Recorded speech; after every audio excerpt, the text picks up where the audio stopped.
I have one more question, Chris. Sorry, I'm jumping in again. It's just a follow on.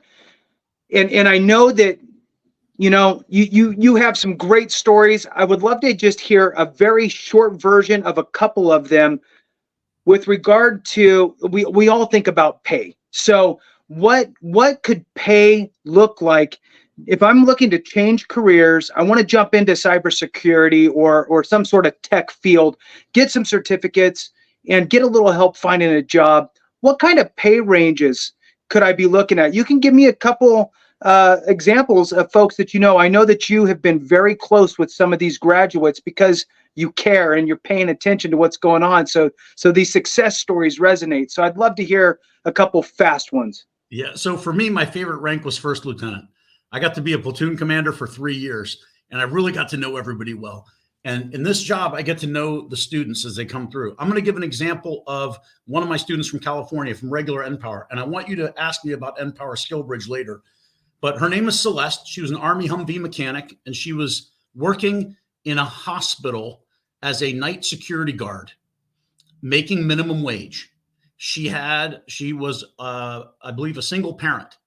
And can you imagine working night shift in a hospital? And a lot of veterans, it's not the unemployment, it's the underemployment that's the problem. She was wholly underemployed.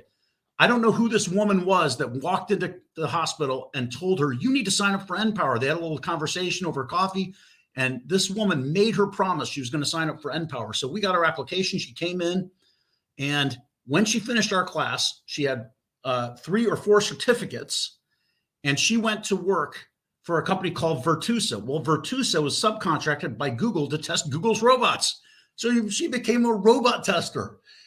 And then I was using her in a brief. And so I went to her LinkedIn, as I do to my students. I stalk all my students on LinkedIn and follow them around because I just love their stories. I'm like, oh yeah, she's a robot tester at Google. I'm going to use her in a brief because I got to raise money for my nonprofit.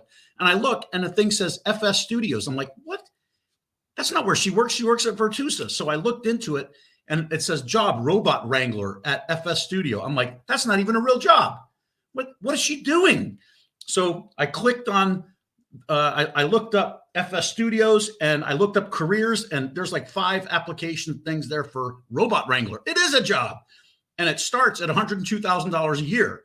So within 18 months, she had taken the class, graduated, worked at Virtusa, made okay money, probably 50, 60K there. And all of a sudden, she got another certification in between, and she got herself. She didn't even use our help. We didn't know about it. She got herself that job at FS Studios. And I'm really proud of Celeste.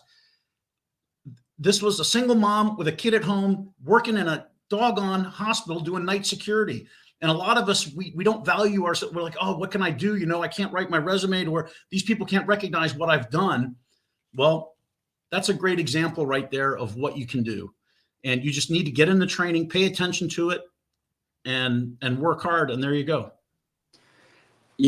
Chris, you have long family history of military service.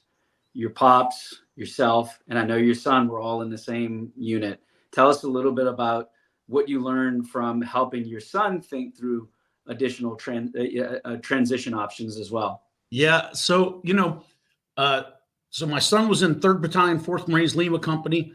His first deployment to Australia was to Australia. I didn't worry too much then. Second deployment to Helmand Province.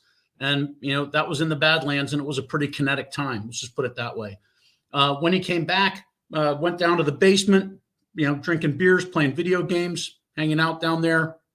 He had a beard, not as long as Jason's, but he had a beard. So he looked like a Taliban in the basement playing video games, And so finally we had to have a discussion about, hey, we're going to get a job at the sandwich shop. We're going to work somewhere. You were a squad leader in Afghanistan in combat, right? And now you come back and you got to figure it out. So he had a safe place to go where there was beer and food, and you didn't have to pay for anything. But then he finally got it together, did National University Online, and transferred to a 4-year college. He's going to graduate in May with his degree, 28 years old, getting his degree. And I'm not worried about him. He's going to be fine. But what I noticed was, like, people come back and you have a period of like, what am I going to do? In Eric's case, he had a safe place to go in the basement.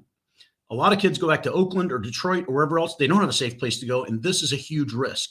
So my thinking was, let's use the SkillBridge program and start NPOWER SkillBridge, and we can get young people 6 months before they get off active duty. You still got a paycheck, you still got medical care, you still got all your benefits coming in, then get certified for cybersecurity, a level above what I told you Celeste had in terms of tech fundamentals. Cybersecurity. And you put people through a cybersecurity boot camp of 10 weeks. And I tell them, I'm like, don't think this is terminal leave. This is more like boot camp, because you're going to work in here. Otherwise, I got to send you back to your unit. Once they come in, the students I've had have been amazing. They work really hard. The average salary for them coming out is $96,000 a year. It's unbelievable. And so we need to do more of this. I call it going from defending the nation to protecting the network. And as I look at all the great veteran service organizations, and all of us here have worked in those, we're talking about the pound of cure, helping people who are living out of their cars, helping people whose financial wellness and credit scores are down. That's too late. This requires a pound of cure. The ounce of prevention is you get them before they get out. The Army now calls it CSP.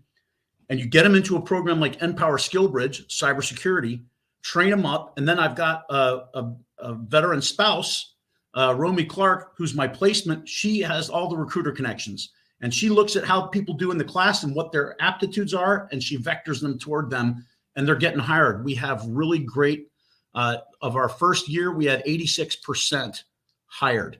And there's a couple of people who decide, well, I'm going to stay in the Army. Some are on med board, so they're staying in anyway. Or some go, hey, my brother owns a Midas car shop, and I'm going to be the general manager of the Midas car. Well, that's cool too. But 86% is pretty good, and $96,000 a year is a damn good salary. Ounce of prevention. No, that's an awesome story, Chris. You kind of touched on it as you were talking just now, but could you tell us a little bit about how your team works with the transitioning service member to translate the skills and training that they had while they were in the service to their oncoming civilian career, and how your organization helps that piece out? Yeah, I'll tell you how I do that. I cheat. I cheat whole open kimono.